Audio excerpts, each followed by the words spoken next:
मंगलम भगवान वीरो मंगलम गौतमो गणी मंगलम कुंद कुंदाद्यो जैन धर्मोस्तु मंगलम सर्वमंगल मांगल्यम सर्वकल्याणकारकम प्रधानम सर्वधर्माणां जैनम जयतु शासनम जैनम जयतु शासनम जैनम जयतु शासनम।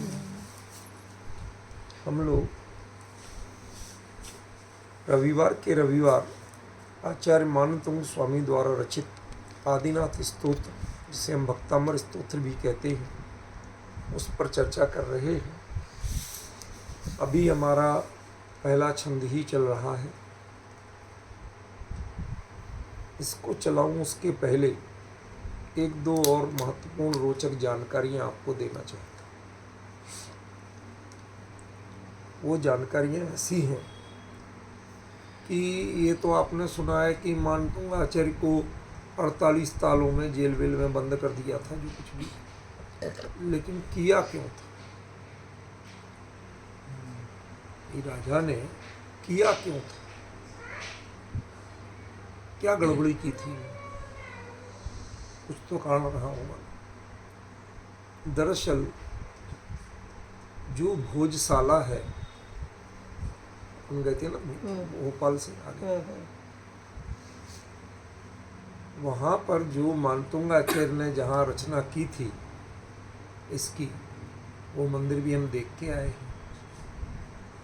और उसके थोड़े ही पहले वहाँ एक बहुत विशाल शिव मंदिर भी है, शिवलिंग वाला मंदिर भी है।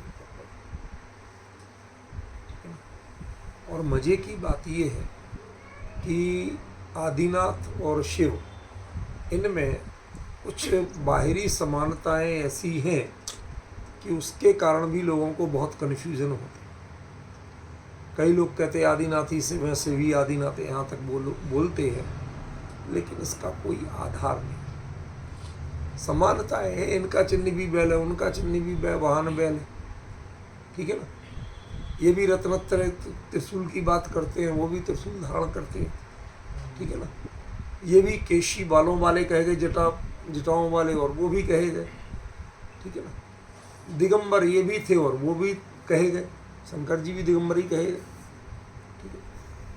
ये सब बातें एक सीमित संभावनाएं हैं, जो बल्कि सीमित समानताएं, संभावनाएं भी नहीं है, क्योंकि आदिनाथ हुए थे, उनका जीवन, उनका व्यक्तित्व आपके सामने है, और वो सामान्य है, अति मानवीय नहीं है।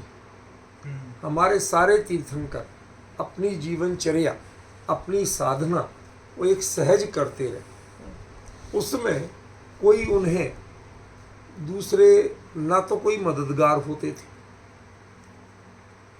जैन तीर्थंकरों की चर्या में दूसरे कोई मददगार नहीं होते थे, ना उनके चेले चपटे ऐसे होते थे, और ना वो अपने चेले चपटों की फौज रखते थे, ठीक है ना।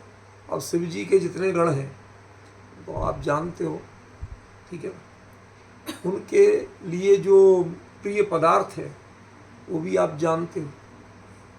उनका हमारे यहाँ पूज्य पदों से कोई मेल नहीं, ठीक है।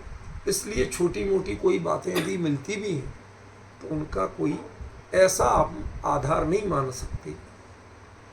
पर ये जरूर कह सकते हैं कि इस देश में ये दोनों पूजे बहुत पुराने काल से जा रहे हैं, ठीक है। तो कोई कहते हैं कि वो जो शंकर जी वाला मंदिर अपन ने देखा था ना, वहाँ उनके बारे में कुछ मानतुंग आचार्य ने अपने दबंग होके कह दिया था, समझे। उनका नाम ही क्या था? मानतुंग, मान के ऊंचे शिखर पे चढ़ा। अब जो मान के ऊंचे शिखर पे चढ़ा हो वो कभी भक्ति कर सकता है?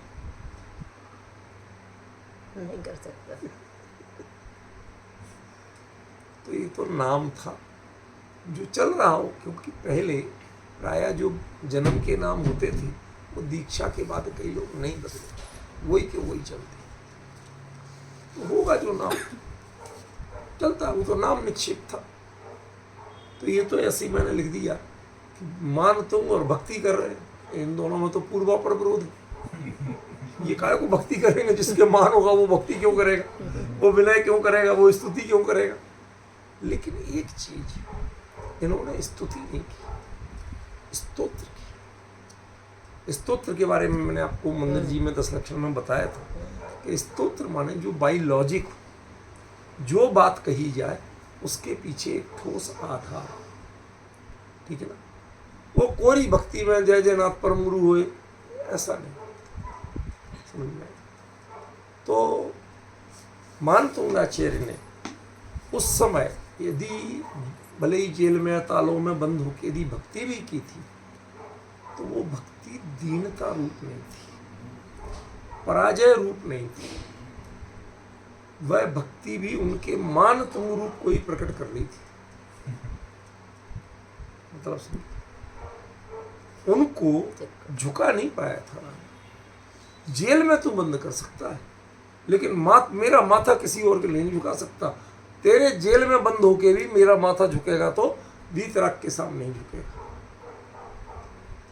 ये उनका मान, ये गौरव बचाओ।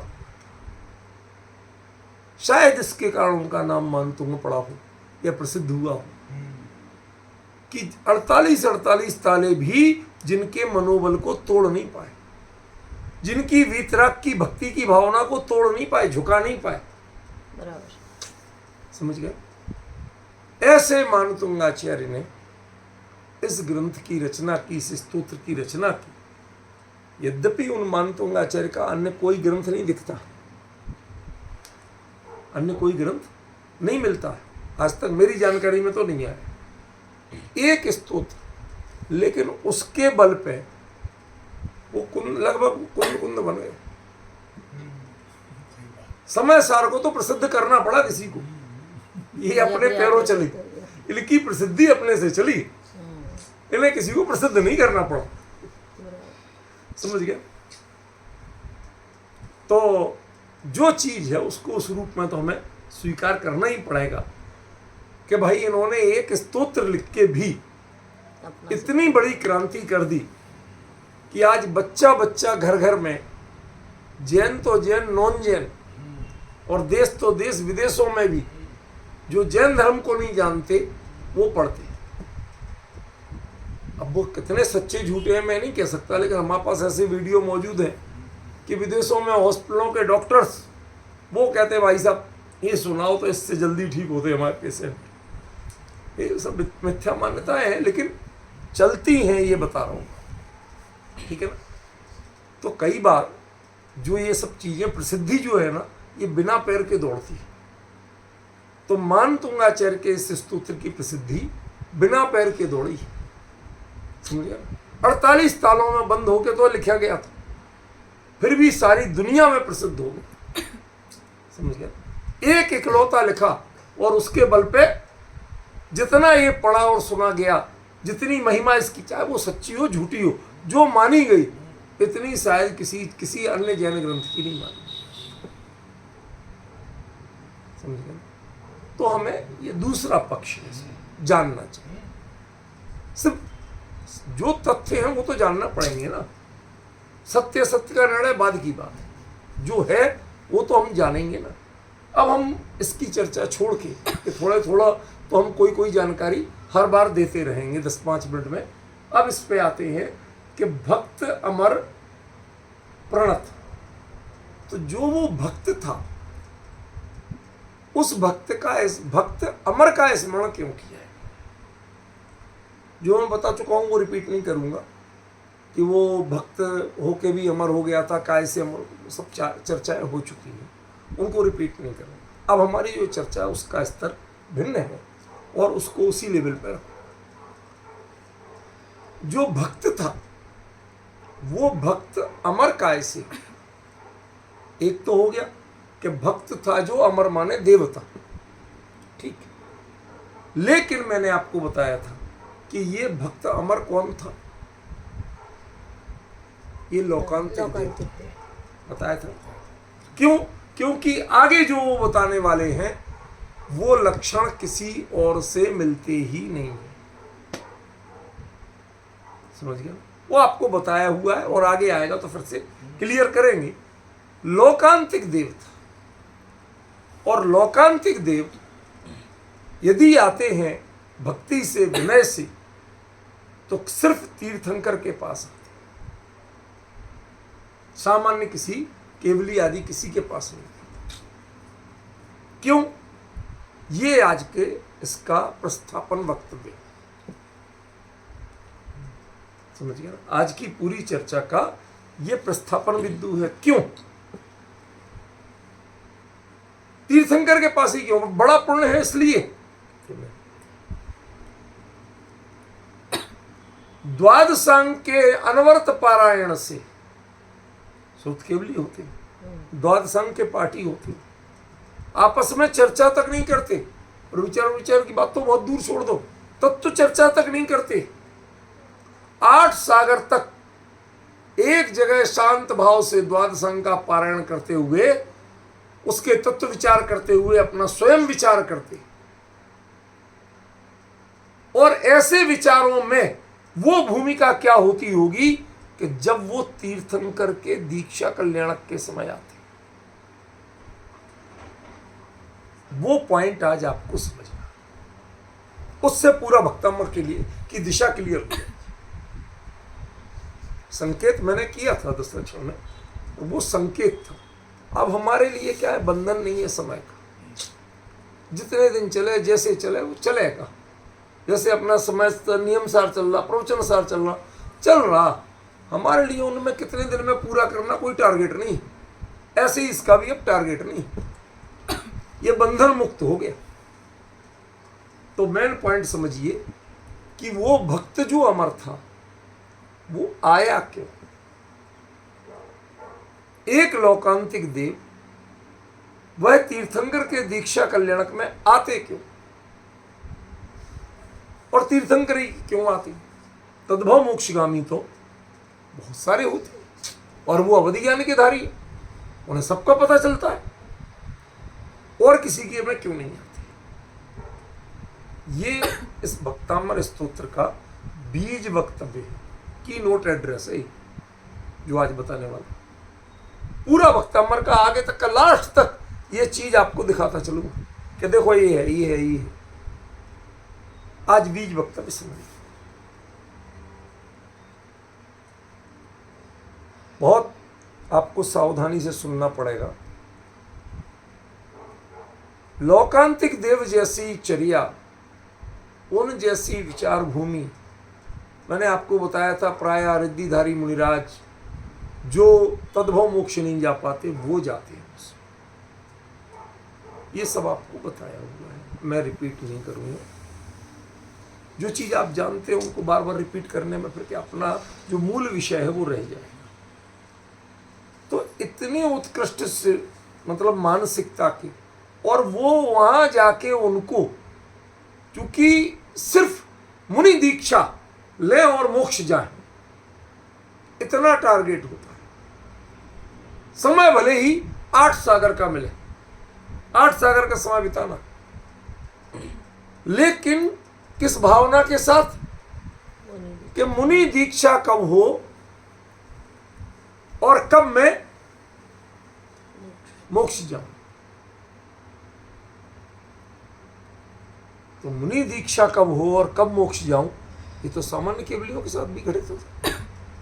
वो भी तो मुनि दीक्षा लेके उसी भाव से मोक्ष जाते, तो फिर तीर्थंकर के उसमें ही क्यों आते? प्रश्न तो घूम के वहीं आ गया। समझ रहे ना? शुद्धा तुम बता सकते हो उत्तर। द्वादशांग के मूल आधार तीर्थंकर होते हैं, सामान्य केवली नहीं। और वो 8 सागर तक द्वादशांग का ही पारायण करते रहते हैं। तो जो आप जिनकी बुक पढ़ के,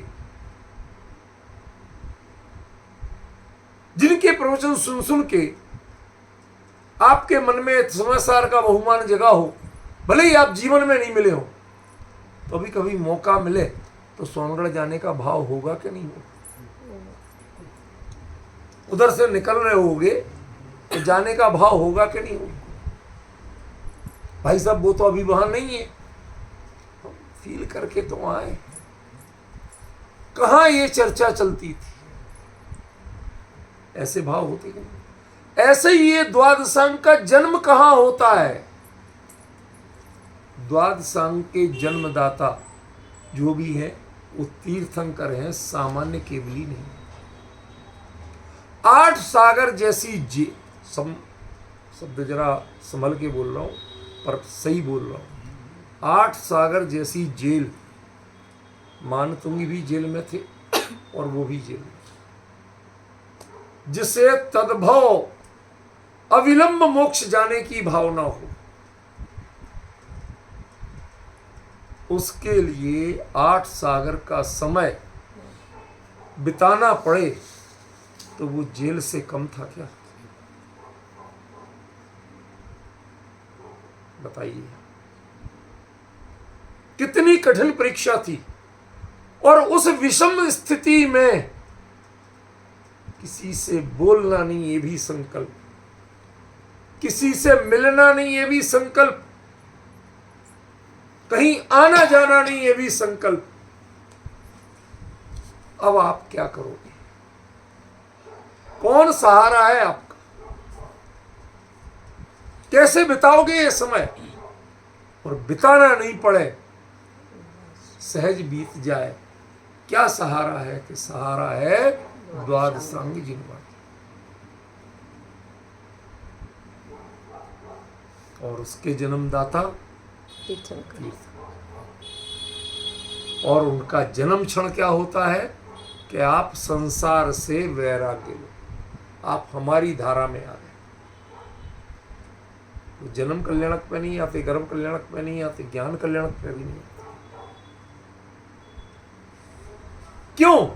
क्योंकि इन्हें रिफ्यूल कराना है तो वैराग्य रिफ्यूल कराना है, द्वादशांग रिफ्यूल नहीं कराना। पॉइंट समझ रहे कि नहीं? क्या कह रहा हूं?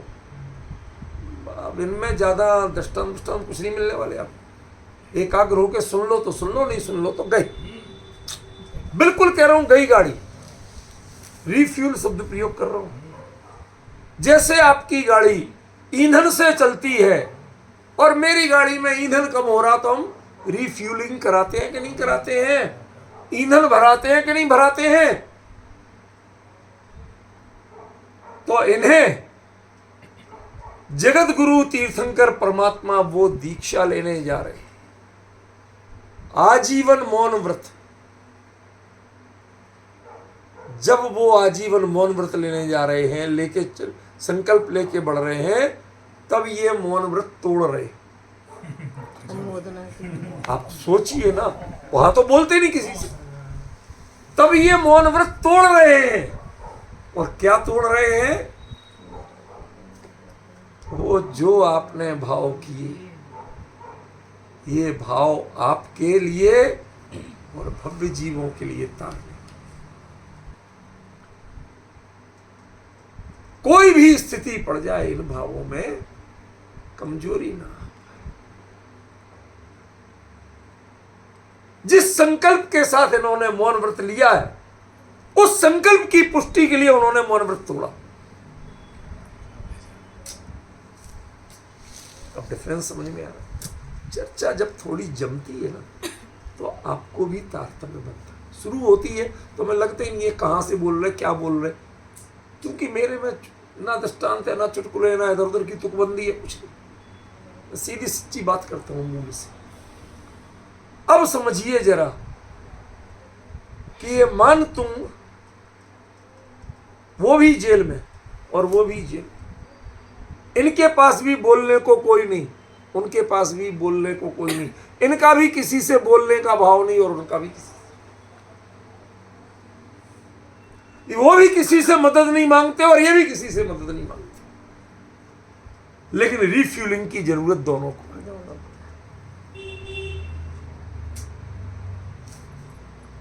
समझ रहे? रिफ्यूलिंग की जरूरत दोनों को है। वो तीर्थंकर की अनुमोदना का भाव करके, वो उनका अनुमोदना की चर्चा करके, अपने भाव व्यक्त करके वो बायोलॉजिक बताते हैं, वो भी स्तोत्र होता है। हे प्रभु, जो आपको लोक से वैराग्य हुआ, संसार से वैराग्य हुआ, ये यूं ही नहीं हुआ है। क्या देख के हुआ, किस निमित्त से हुआ, ये महत्वपूर्ण नहीं है। ये यूं ही नहीं हुआ है। आप अपना सोच रहे, जरा उनके सोचो। कितने लोग आपके साथ, कितनों का भाग्य बंधा हुआ है,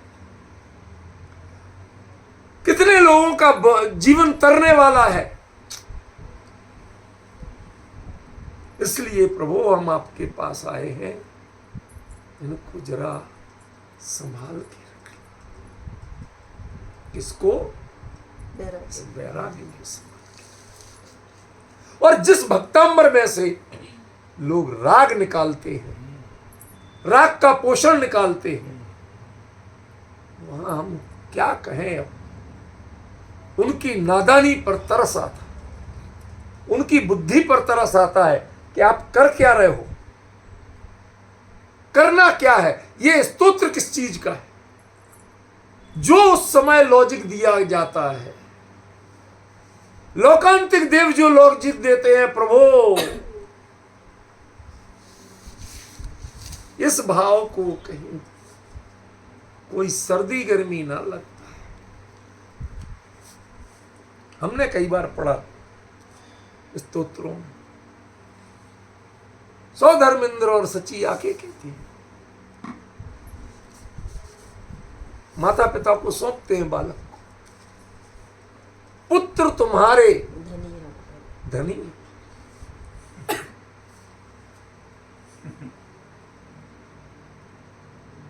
पुत्र तुम्हारे।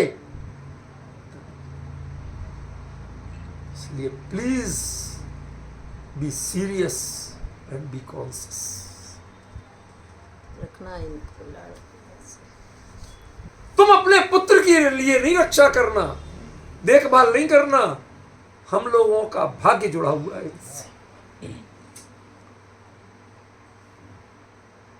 हम सबका भी ख्याल रखना। माने संवेदनाएं कैसे बदलती हैं, आप ये देख रहे हैं। भक्तांबर में यदि ये संवेदनाएं आप नहीं निकाल सके, तो आप भक्तांबर का अर्थ कभी जीवन में नहीं कर पाओगे।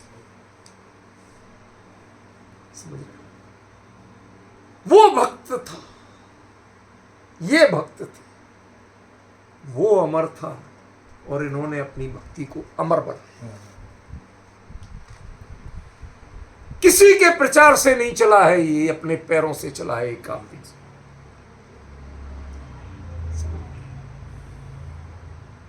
पैर माने बेटिया पूछना चाहिए, पैर कहाँ है इसके? पद बोलते ना, पद, पद का अर्थ पैर भी होता है, और पद माने चरण भी बोलते हैं। छंद का चरण होता है कि नहीं होता? इसलिए कह रहा हूं, चरण ये यूं ही नहीं कह रहा हूं कि अपने पैरों से चला है, अपने चरणों से चला है, अपने पदों से चला है। इसमें किसी की बैसाखी नहीं, किसी को ने इसका प्रचार नहीं किया, ये अपना प्रचार इसने स्वयं किया, अपने लिए अमर स्वयं बनाया।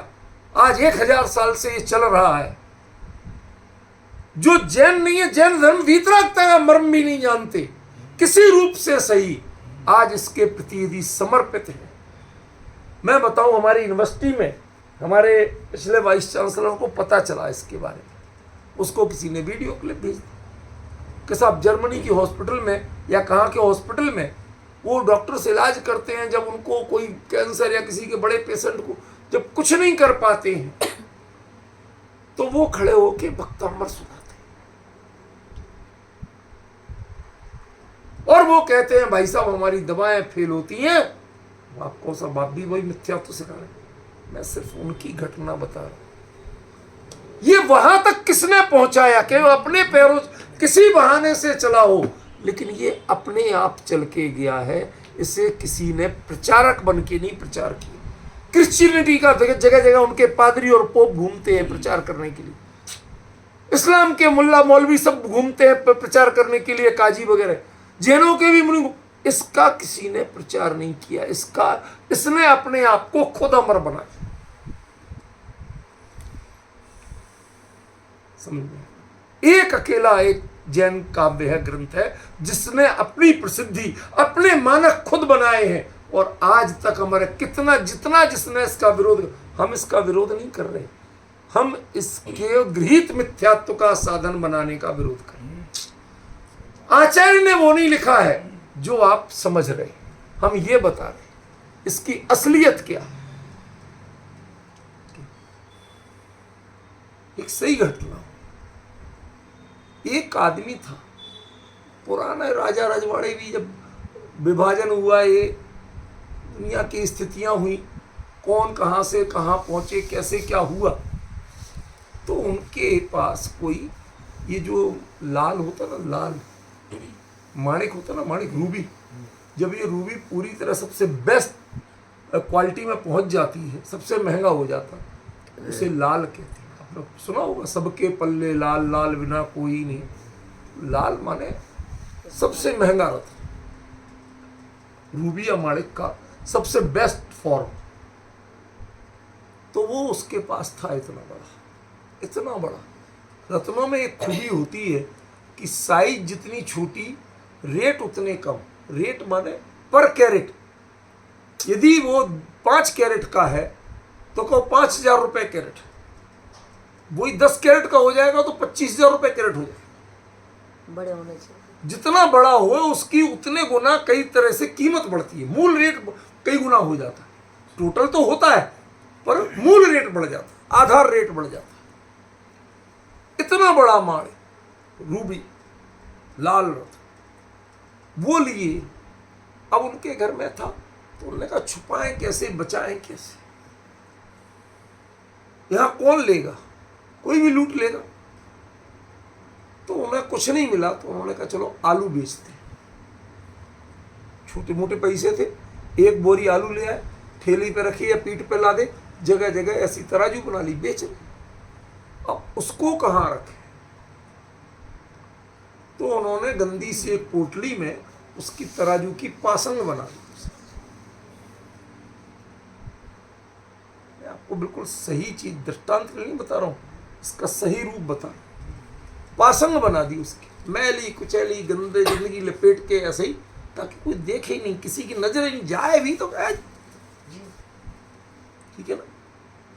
अब वो पासंग से उसको, देखो भाई साहब पासंग बिल्कुल सही है, तोल के दे, जिससे तुम पासंग बना रहे हो वो तुम्हारे पूरे शहर को खरीद सकती है वो चीज, उसकी तुम पासंग बना रहे हो। अब आपको अंतर समझ में आया? सही घटना हुई थी पवन जी, ये समय घटना का काल है लगभग 75-76 सन। उस समय का एक धर्मयुग जो पत्रिका आती थी ना पहले, साप्ताहिक हिंदुस्तान धर्मयुग, उसमें इसका पूरा विवरण आया था। बेंगलोर के किसी पंडित को किसी बड़े राजा रजवाड़े ने खुश होके 2 लाल दे दिए, इतने बड़े। अब उसने कहा भाई क्या करूं, किसको, अरे राजा की दी हुई चीज बेच नहीं सकते, तो डर के मारे उसने उस पर अपना थोड़ा वो जो लेप वेप करते ना, वो लेप करके पूजा घर में रख दिया। अब रोज लेप होते होते वो काला तो पड़ेगी, कोई भी चीज लेप करोगे। तो उन्होंने कहा साहब क्या है, सालिग्राम। क्या है? सालिग्राम बोलते हैं ना, क्या सालिग्राम की बटैया ऐसी काली सी होती है। उन्होंने कहा सालिग्राम है। अब वो रोज पूजा होती थी, पूजा पाठ हो गए, घंटी बजा के रह जाते थे। अब होते होते वो बच्चा चला गया विदेश पढ़ने, वही नौकरी लग गई। बाप आखिरकार जाना ही था, एक दिन चल बसा तो वहां से बेटा आया, अब भैया घर संभालो, माँ रो रही, तू ही संभाल। तो पापा जी रोज पूजा करते थे, अब तेरी जिम्मेवारी बेटा, कौन करेगा पूजा। तो उसने अपने धोती दुपट्टा पहने और पूजा करने बैठ गया। अब नया लड़का उसने लेके, उन्होंने कहा सालिग्राम मैले बहुत, इनको धो देते। जितना धोए उतना ही मैल ही मैल निकले।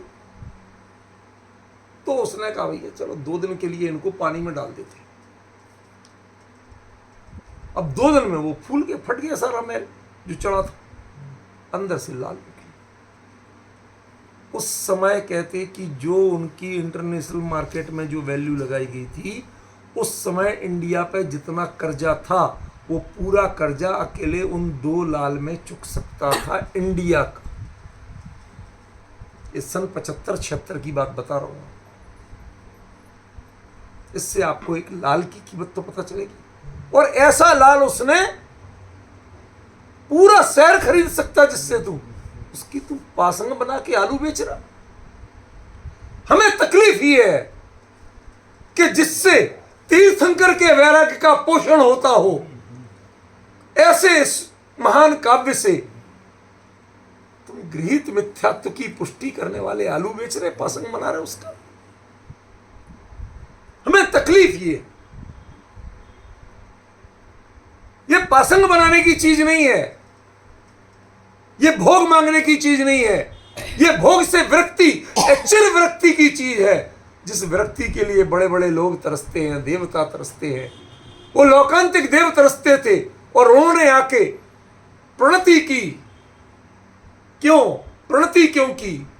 कि ये तय है कि आप इसी भाव से मोक्ष जाएंगे। हम तो सोचते हैं कि हम अपुनर्भव वाले बने, पुनः जन्म नहीं लेना पड़े, लेकिन हमें तो लेना है, मजबूरी है। आप बनेंगे गारंटी से अपुनर्भव वाले कि आप इसी भाव से मोक्ष जाएंगे। एक और दूसरा, आप जिस द्वादशांग ने मुझे आज तक जीवित रखा है, बचा के रखा है, लोकांतिक पने की रक्षा की है, लोक का अंत आ गया हो, लोक के अंत में जाके बैठने की पात्रता जिससे, उस द्वादशांग के आप जन्मदाता बने। इन 2 भावों से जो स्तुति करते हो,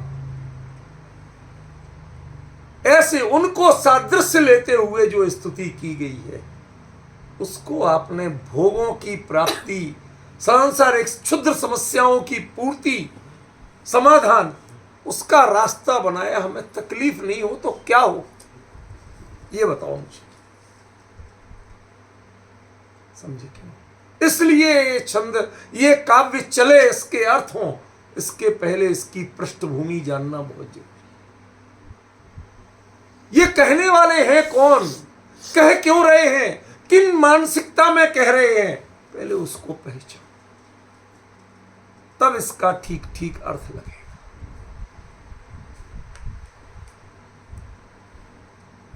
लौकांतिक देव आके भी चरणों में झुके। अब हमारे हिसाब से तो भाई उनकी मणियां होती नहीं, मुकुट होते नहीं, लेकिन आचार्य ने तो लिखा है मौली मणि। ध्यान रखना, जब भी किसी के सामने, ये प्रोटोकॉल की बात बता रहा हूं, प्रोटोकॉल की, यदि किसी के सामने आप अपनी पगड़ी सहित झुके तो विनय है, और पगड़ी उतार के झुके तो अपमान है। आप प्रोटोकॉलों को नहीं जानते, समझ गए? ये पगड़ी जो थी ना उस समय, वो आपके पद की प्रतीक थी, आपकी गरिमा की प्रतीक थी। मुकुट जो होता था ना, वो आपकी गरिमा का प्रतीक। इसलिए आपके यहाँ जो वैराग्य के प्रसंग में वो धोती दुपट्टा वाले लोकांतिक देव बनाए जाते हैं, इस प्रक्रिया वो ठीक है, वो श्वेत वस्त्रधारी होते हैं, सही है, लेकिन देव तो देव है, अविरति है वो, उन्हें उसका भोग का कोई भाव नहीं है, लेकिन प्रोटोकॉल भी नहीं रखेंगे, ये हमें समझ में नहीं आता। वो आएंगे, आज आप पूजा करते हो, आप पंचांग या अष्टांग तिलक करते हो, क्यों करते हो भाई साहब? बताओ ना क्यों करते हो? कोई इधर लगाते तिलक, कई लोग, हम 5 जगह लगाते हैं मस्तक, कि हमारे विचार वीतराग की भक्ति के बने रहे। दोनों कानों पे क्यों लगाते? कि हमारे कान वीतराग वाणी सुनती है।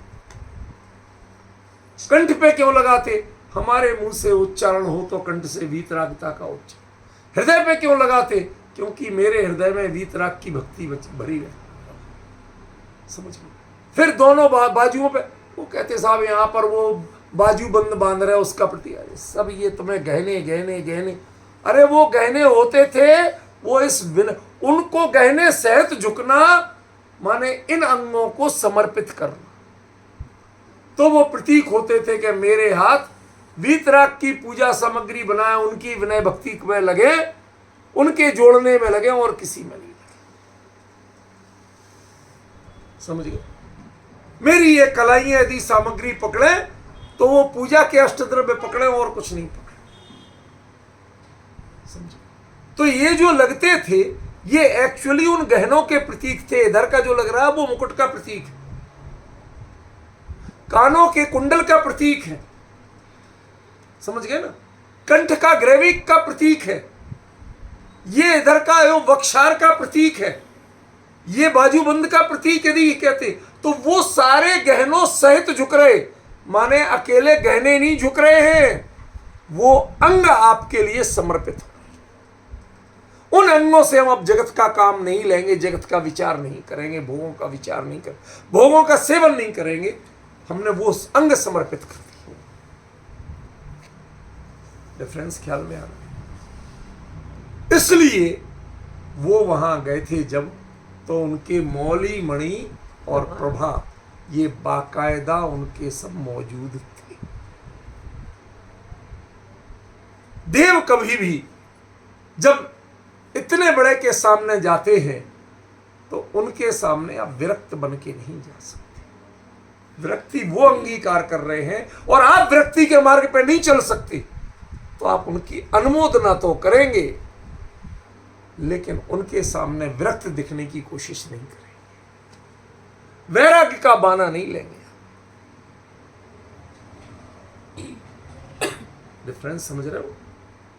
आपके पिंजड़ों में सब झट से सफेद कपड़े पहन के आ जाओ, वस्त्र सफेद होते हैं लेकिन उनके रत्नाभूषण सारे होते हैं। वो तो देवी वहां सहज मिलती है, कोई अलग से थोड़ी करना। समझ गए? तो वो जो झुके, झुकते ही उद्योत होना चाहिए। पहला शब्द है प्रणत और दूसरा शब्द है उद्योत। जब तक आप प्रणत नहीं होंगे तब तक उद्योत नहीं। प्रकाश होना अलग चीज है, क्योंकि दुनिया के लगभग हर प्रकाश में ताप होता, शीतलता नहीं होती है। उद्योत में प्रकाश भी होता है और शीतलता। शीतल प्रकाश, मणियों का प्रकाश हमेशा शीतल होता है। चंद्रमा की चांदनी वो उद्योत कहलाती है, वो हमेशा शीतल, कभी ताप नहीं देती। केवल चंद्रमा की चांदनी। डिफरेंस ख्याल में? इसी प्रकार जो वैराग्य पथ के पथिक हैं, उनके सामने यदि आप प्रणत होना जानते हैं तो आपका मार्ग का उद्योतन स्वयं होगा। इन दो को आज जोड़ना है। समझे? समय हमारे पास बहुत सीमित है, इन दो को हमें जोड़ना है। क्या प्रणत है और प्रणत से उद्योत कैसे होता? नत माने झुकना, झुके देह से कितने? वो एक बार, लेकिन उतने झुकने भर से भक्तामर में एक छंद आता कि मानो, कहाँ अभी एकदम याद नहीं आ रहा मुझे, कि मानो जैसे हमने भव समुद्र पर पुल बांध दिया। सुना है? इतना किया वो जैसे हमने समुद्र पर पुल बांध दिया। एक नति है और एक प्रणति है। नति में देह झुकती है, प्रणति में जब उनके साथ का पार आप पा लेते हैं, समुद्र के उस ओर का किनारा आपको पकड़ में आ जाए, आप हो इस साइड, लेकिन पुल तो मिल गया, पुल तो बांध लिया, अब चल के ही तो जाना है। क्या अंतर हुआ पवन जी? नहीं समझ में आया। आया।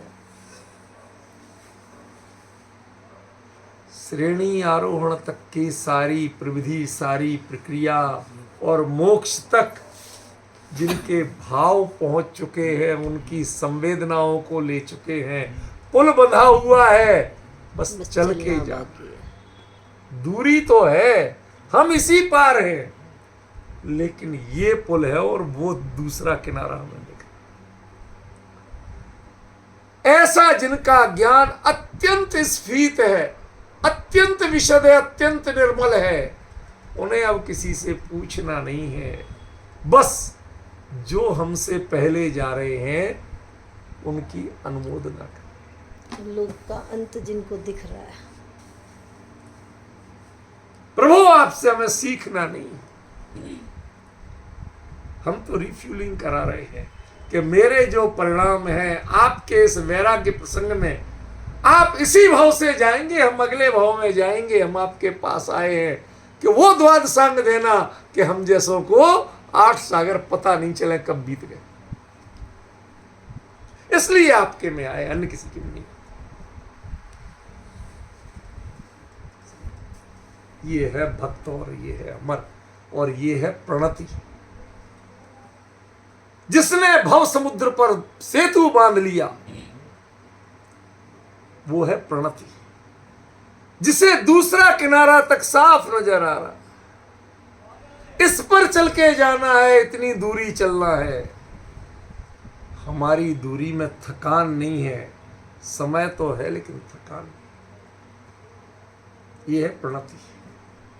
समय तो लगेगा, अगला भाव तो लगेगा, क्योंकि अभी अमर है ना।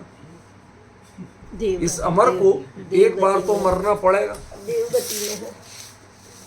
इस अमर को एक बार तो मरना पड़ेगा, तभी वहां पहुंचेगा। इतना अंतर तो है, लेकिन वहां पूरा क्लियर पता है। ये द्वादशांग के अनवरत पारायण का सुफल, मैं तो जिस समय पढ़ा था चरणानी योग चूलिका की चर्चा के समय, पता नहीं क्यों ऐसे ख्याल आया और पता मैं दंग रह गया। उस समय मैंने लोकांतिक देव का स्वरूप निकाला, 3-4 दिन, कितने दिन चला था, कई दिन चला। मैंने कहा इसमें क्या गजब है, मैंने इतने सालों से जानता था, लेकिन जब तक जानते नहीं था लोकांतिक देव क्या होते, द्वादशांग की चर्चा तक नहीं करें, उसके पारायण में अविरति होके भी सुत केवली, यहां मनुष्यों में कोई मुनिराज हुए बिना सुत केवली नहीं हो सकता, महाव्रत अंगीकार किए बिना सुत केवली नहीं हो सकता, और वो अविरत होके सुत केवली। कुंदाचार्य को सिद्ध किया था। अभी समझ में आ रहा है तुम्हें शुद्धात्म? जो वो समाधि स्थल की गुफा पे ये चर्चा करना थी मैं, जो लोगों ने डिस्टर्ब किया था, क्या छूटा था, अब समझ में आ रहा। अविरति होके भी श्रुत केवली, यहां 84 पहाड़ लिख रहे और वहां संपूर्ण श्रुत। देखो कुंद कुंद का जीवन देखो। एक निरक्षर भट्टाचार्य थे, कुछ नहीं पढ़े, ग्वाला थे, कौंडेस ग्वाला, वो ग्वाला थे, एक शास्त्र दिया, 84 पहाड़ के ज्ञाता बन गए। यहां ये भाव समर्पित किया तो पूरा द्वादशांग जिनके लिए अविरत अवस्था में मिल रहा, और उसको हमारे फ्यूचर प्लान, कहां जाना, क्या होना, उसके परिणाम नहीं बिगड़ पाए, इसका साधन है वो भी मेरा अवलंबन नहीं है। परिणाम बिगड़ के कहीं और ना जा पाए, वो द्वादशांग का साधन, वो पारायण ऐसा अद्भुत महामंत्र है, महान उपलब्धि है कि 5वें स्वर्ग के देव होते हुए भी सर्वार सिद्धि वालों के भी गुरु कहलाते हैं। देवर्षि नाम है इनका, लोकांतिक देवों का जिनवाणी में नाम देवर्षि है। देवताओं के गुरु अन्य लोग जो बृहस्पति वगैरह कहते हैं ना, वो है एक्चुअली। समझो किस तरह से वो वैराग्य का धारण करते हैं, किस रूप में वैराग्य को पोसते हैं। बाहर में कुछ नहीं छूटा और अंदर में किसी से नहीं जुड़े। जुड़े तो द्वादशांग से जुड़े, और द्वादशांग जिनसे पुनर्जन्म लेने वाला है, ऐसे तीर्थंकर परमात्मा अब वो उस मार्ग पे बढ़ रहे हैं, तो उनसे वैराग्य की रिफिलिंग करनी है उस प्रसंग में जाके, और कुछ नहीं करना। इसलिए वैराग्य के प्रसंग में जाते हैं। जो वो द्वादशांग का सृजन करने वाले हैं वो तो हमारे पास है। इसको जीवित रखेगा, द्वादशांग के पारायण के भाव को जीवित रखेगा तो वैराग्य रखेगा। संसार शरीर और भोगों से विरक्ति रखेगी, वो उसके लिए झुकते हैं। तो आपकी फ्यूलिंग का पंप होता है, वो भी उस आपकी टंकी में जाके झुकता है कि नहीं झुकता है, क्या अकड़ा रहता है? तो फ्यूलिंग कराना तो झुकना तो पड़ेगा। उधर फ्यूलिंग हो रही है और इधर आपके उद्योग हो रहा है, मीटर में सुई ऊपर बढ़ रही है, यहां साफ भर गया। अब आप इतना चल सकते हो, 8 सागर चल सकते हो, कोई खतरा नहीं। बहुत सुंदर। इधर उद्योग हो रहा है, इधर प्रणति हो रही है, भरा जा रहा है टंकी में, सुई उठ रही है यहाँ की ड्राइवर सीट के सामने मीटर। कितना इतना तो हो गया कि अब 8 सागर आराम से निकल जाएंगे द्वादशांग का पारायण करते हुए। अब देखो, द्वादशांग का पारायण क्षोभसम से नहीं होता, द्वादशांग का पारायण होता है विरक्ति से। मनुष्य इसीलिए तो महाव्रती बनते ही सुत केवली बनते हैं, अन्य क्यों नहीं बनते? इतनी विरक्ति कहां से लाओगे कि द्वादशांग का पारायण कर सको? हमने इसको क्षोभसम का आधार मान लिया, जबकि इसका आधार विरक्ति है। डिफरेंस समझ रहे? उस विरक्ति के भाव का पुनर्पोषण, रिफ्यूलिंग, वो तीर्थंकर परमात्मा के वैराग्य प्रसंग। सारा लोक जैसे उमड़ रहा है, सारा जीवन अभी तक आपकी जय जयकार थी तो गर्भ की थी, रत्न वर्षा की थी, सब भोगों की जय जयकार हो रही थी। आज पहली बार विरक्ति की जय जयकार हो रही है, माहौल वैराग्यमय। एक व्यक्ति भी उनका उस वैराग्य का विरोध नहीं कर रहा है। आपके यहाँ जो कहानियां आती है ना कि माता पिता अरे रुक जा बेटा रुक जा, कोई नहीं बोलता। तीर्थंकर के किसी कार्य में कोई विरोध नहीं करता, कर ही नहीं सकता, ऐसे अद्भुत पुण्य के धनी होते। तीर्थंकर के अनुसंगी प्रवृत्तियां जो प्रकृतियां जो होती हैं, वो ऐसी पुण्य प्रकृतियां हैं कि वह उनका कभी विरोध नहीं करने देती। ये जो आपको उपसर्ग उपसर्ग दिखा दिए ना, ये हुंडा उपसर्पणी काल दोष के कारण तीर्थंकर पर उपसर्ग नहीं होते। समझ में आया ना? ये सब हुंडा उपसर्पणी काल दोष के कारण कुछ घटनाक्रम ऐसे बन गए, और जितने बने उससे कई गुना आपने प्रचार कर दिया। असल में इतने बने नहीं है जितने आपने प्रचार कर दिया। समझ में आया ना? कुछ लोग फोकट में ही अपना श्रेय लेते बैठ गए, भगवान हमने तुम्हें ऊपर फल पे बैठाया था, उनने कहा ऊपर हमने तुम्हें छाया छतर बनाया था। क्या बचाओगे? 3 लोक के नाथ को तुम बचाओगे? तरस आता है तुम्हारी बुद्धि पे और तुम्हारे शब्दों,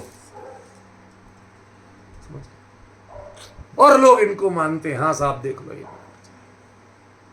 इनने उन्हें बचाया था। अरे यदि उनने बचाने का भाव भी किया था, भले ही अज्ञान रूप से ही, तो वो उनका इतना बड़ा पुण्य था, तेरे में इतना पुण्य है क्या? तेरी चाकरी क्यों करेंगे ये? अपनी रक्षा खुद कर ले। अपना हित खुद कर ले, इनके चक्कर में ये मनुष्य जीवन जाएगा, कुछ नहीं मिलना। ये भोग भीख में, चक्रवर्ती पद भीख में नहीं मिलता। अरे बाप बेटे को नहीं दे सकता है, समझ में आया? ये वीतराग का शासन है। यहां चक्रवर्ती का बेटा आज तक चक्रवर्ती नहीं हुआ। सारी संपदा छोड़ के वो तो छोड़ के ही गए, उसके बावजूद तो छोड़ के क्या गए, वो संपत्ति छोड़ के जाती है। वो कहते देवी रत्न वो गायब, छू मंत्र। उतना पुण्य तो चाहिए पल्ले में। इसलिए ये लौकांतिक देवों के द्वारा की गई स्तुति है, उसको मान तुम मुनिराज। वहां जेल के अंदर 48 तालों में भी बैठ के परम वैराग्य अपने मान के तुंग हो रहे थे। क्या बिगाड़ोगे तुम्हारा, तुम और तुम्हारे ताले, मुझे मेरे भगवान और उनके वैराग्य का प्रसंग से लेके केवल ज्ञान तक के सारी पिक्चर मेरे सामने झूल रही है, तुम क्या बिगाड़ लोगे?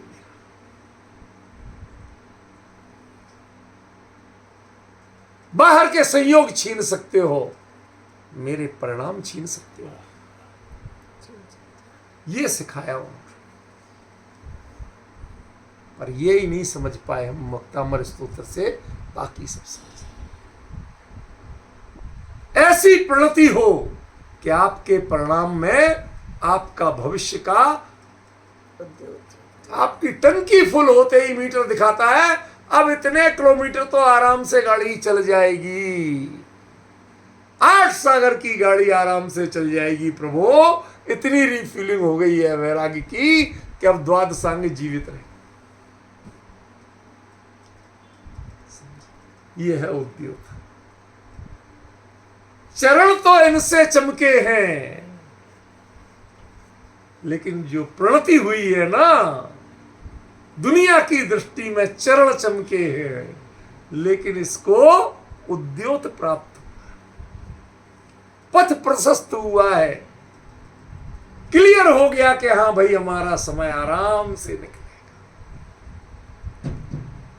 और दलित पाप तमो वितानम, कौन सा पाप रूपी तम था, अंधकार था? कौन सा? जो थोड़ा बहुत वैराग्य की भावना कमजोर पड़ी हो, द्वादशांग का पारायण अनवरत चले, उसके लिए जो आंतरिक ऊर्जा चाहिए, गाड़ी के टायर भी सही है, इंजन भी सही है, सर्विसिंग पूरी है, लेकिन फ्यूल कम पड़ रहा हो तो नहीं चलेगी, नहीं चलेगी ना। वो रिफ्यूलिंग जो कराई गई, ठीक है ना, तो वो जो कमजोरी आ रही थी, वो बार बार मीटर संकेत दे रहा था, भाई साहब लाल बत्ती जलने लगी है फ्यूल की, वो था पाप का तम। ज्यों ही फुल होती है टंकी, वो लाल बत्ती जलना बंद हो जाती है। मेरे हृदय में अब द्वादशांग का पारायण चलते चलते चलते चलते अगला भाव आ जाएगा, और 8 साल की आयु में मुनि दीक्षा लेके मोक्ष के पथ पे चल देंगे। ये था इसका रहस्य, ये था प्रणत और ये था उद्योग। कितना हमने जाना और कितना हमने पहचाना, इस जरूरत है इसका आकलन करने के लिए। वो पूरा वितान है, वितान माने छाता।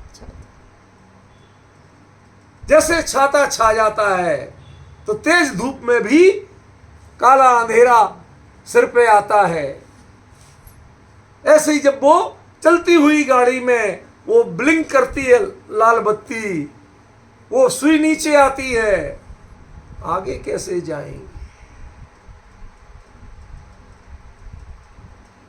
और जो ही पेट्रोल पंप दिखता है और हम फ्यूलिंग कराते हैं, सुई ऊपर आती है, निश्चिंत हो जाते हैं। लौकांतिक देव भी एक बार तो तीर्थंकर के दीक्षा कल्याणक में आके ऐसी रिफिलिंग कराते हैं, ऐसी रिफिलिंग कराते हैं। ध्यान रखना, तीर्थंकर के कुछ ऐसा योग होता है कि जो कुछ होता है वो अचिंत्य ही मिलता है। पहली बार जो आहार लेता है उसी भाव से मोक्ष चला जाए, और कई बार उनसे पहले भी चला जाए। आप सोचिए, जो पहली बार आहार दिया अविरति था, ग्रस्त था, फिर भी मोक्ष दीक्षा भी नहीं ली थी, फिर भी उनके पहले आहार दान में इतना वैराग्य भाव लेता है, इतना वैराग्य भाव लेता है कि उसी भाव से मोक्ष चला जाता। तो तीर्थंकर के साथ कोई भी घटनाक्रम घटित होना ये आम बात नहीं। पहली बार स्पर्श करने वाली सची भी चली जाती है अगले भाव से। जबकि स्त्री समझ में आया? स्त्री पर्याय में होती है वो सची। स्त्री पर्याय छेद के तीर्थंकर बालक को स्पर्श किया, और पता है सौधर्म इंद्र से बहुत पहले चली जाए। क्यों? क्योंकि सच्ची जो देवियां हैं उनकी आयु बहुत कम होती है और देवों की बहुत लंबी होती है। समझ गए ना? पता चला कि सौधर्म इंद्र तो अभी चमड़ डुलाते ही बैठा है और वो सिद्ध हो गई। ये निमित्त नैमित्तिक ही सही, लेकिन ऐसे योग बनते हैं तीर्थंकर के साथ। तो जब एक स्त्री पर्याय की अवृत्ति सची, वो इतना सौभाग्य पा लेती है मात्र स्पर्श करके। समझ में? पहला आहार दान देके वो तद्भव मोक्षगामी हो जाता है। तो जो उनके वैराग्य की अनुमोदना करते हो, उनकी रिफ्यूलिंग की जाति क्या होगी? कल्पना करो, आपने बहुत आहार दान दिए होंगे, कभी ऐसे भाव हुए कि जिनको आहार दान दे रहे उनसे भी पहले मोक्ष जाने की पात्रता अपनी दिखी? बड़े बड़े दान दातार देखे हमने, एक खड़े हो जाए सामने बताए कि किसी को इतनी कैसे आहार दान दिया जाता है, उनका सानिध्य क्या होता है, उनके परिणाम क्या होते हैं, उसका विश्लेषण तो करना पड़ेगा। यूं ही नहीं हो जाएगा, विश्लेषण करना, डीपली समझना पड़ेगा कि परिणामों में अंतर क्या आता, कैसे आता है, वो आपको समझना पड़ेगा। संसार में जरा सा नुकसान हो जाए आत्महत्या कर। जिस देह को ऐसे ऐसे पाला पोसा, सब कुछ किया, दुनिया की संवेदनाएं और मोह बढ़ाया, और उसी मोह के तीव्र आवेश में आप कभी जी इस देह को पालते रहे, रोज खिलाते रहे, नहलाते रहे, धुलाते रहे, और उसको एक क्षण में कर लेते हो, तो ये भाव ऐसे ही बन जाते हैं। तो आम लोग कल्पना कर सकते कि आत्महत्या के भाव क्या होते होंगे? जब ये नहीं कर सकते आप, तो उसी भाव से मोक्ष जाने के परिणाम अविरत को कैसे होते होंगे? ये आप तीर्थंकर का जो पुण्य है ना, वो बड़ा अचिंत्य होता है। इसलिए उनके पास आके एक प्रणति करके जो उद्योतन होता है, इस प्रणति से उद्योतन की दूरी आपको आंकना पड़ेगी। फ्यूल टैंक पीछे है और मीटर आगे। आप फ्यूल टैंक भरा या नहीं भरा ये नहीं देख रहे हो, लेकिन मीटर की सुई पूरी ऊपर आ रही है। निश्चिंत बास भाई साहब बंद कर दो। उतनी देर तीर्थंकर के पास रहे, दीक्षा कल्याणक में भावों की अनुमोदना करते रहे, और करते करते आज वहां अपनी दीक्षा पूरी हुई और ये अनुमोदना वंदन करके प्रणति करके लौट गए। उतनी देर में, उतने सानिध्य में उन्होंने क्या किया? 8 सागर में की जितनी आयु बची थी उसके लिए द्वादशांग का भाव निरंतर चलता रहे, इतनी पात्रता प्रकट कर ली जो मनुष्य महाव्रत अंगीकार करके कर पाते हैं। वो भाव और वो पात्रता उन्होंने उतनी देर में प्रकट कर ली। उसका नाम है प्रणत से उद्योत। और जो दलित पाप तमोवितानम है, वो था जिससे वो ब्लिंक कर रही थी ना, कमजोरी। ये अपने अंदर की कमजोरियां हैं, ये दूसरों ने नहीं दी हैं। आप अपने परिणामों का आकलन स्वयं करो और अपने परिणामों को स्वयं समुन्नत बनाओ। उसका नाम है भक्तांबर स्तोत्र। ये किसी से भीख मांगने और जादू टोना टोटके करने का स्तोत्र नहीं है। इसमें एक छंद में कोई मंत्र नहीं। ये दृढ़ता से कहता हूं जिनवाणी पे हाथ रख के, कोई भी मंत्र इसके किसी छंद में नहीं। नए मंत्रों का स्तोत्र है, जितने बनाए गए सब कल्पित है, सिर्फ मिथ्यात्व के और कुछ नहीं। ये क्या था और आपने क्या बना लिया, लाल को पासंग बना लिया आपने। ये कितना बड़ा अपराध किया, जिससे जन्म मरण का चक्र मिट सकता था, उसको उसके रूप में पढ़ने की जगह उसे गंदी पोटली में लपेट के, अपनी वासनाओं की पोटली में लपेट के, और आपने टोटके का ग्रंथ बना दिया, मंत्र बना दिए, क्या क्या कर दिया। बड़ा कष्ट होता है, पीड़ा होती है ऐसे लोगों की बात सुन के, समझ के, जो लोग इसके इस तरह से अपने आप को भक्तामर का पंडित बनाते हैं, ज्ञाता बनाते हैं, बड़ा मर्मज्ञ बताते हैं। बड़ा कष्ट होता है। आचार्य ने क्यों लिखा और आप क्या कर रहे हो, बहुत दर्द। ये तो भवरोग के विनाश की औषधि, 3 लोक की संपदा जिनके चरणों में झुक के अपने आप को कृतार्थ करती हो, उस वीतराग पद को पाने की विधि है इसमें। और आपने कहाँ लगा दिया उसको, आप संपदा को ही पूजने लगे, छत्र को पूजने लगे, चंवर को पूजने लगे, भामंडल को पूजने लगे, रत्नों की कोटे परकोटों को पूजने लगे। किस किस को पूजोगे भाई? एक वीतराग को छोड़ के सबको पूजा की, वो आज का भक्तामर है। और जिसमें सब कुछ छोड़ के वीतरागता की पूजा की, वो मान तुंगाचार्य का भक्तामर। अब आप तय कर लो कि आप अपना भक्तामर पढ़ना चाहते हो कि मान तुंगाचार्य का भक्तामर पढ़ना चाहते। समझिए, ये चर्चा अभी थोड़ी चलेगी, समय लेगा, मुझे अपने रिदम में चलने दीजिए, तब इसका पूरा मर्म खोल पाऊंगा। आज समय हुआ विशेष चर्चा।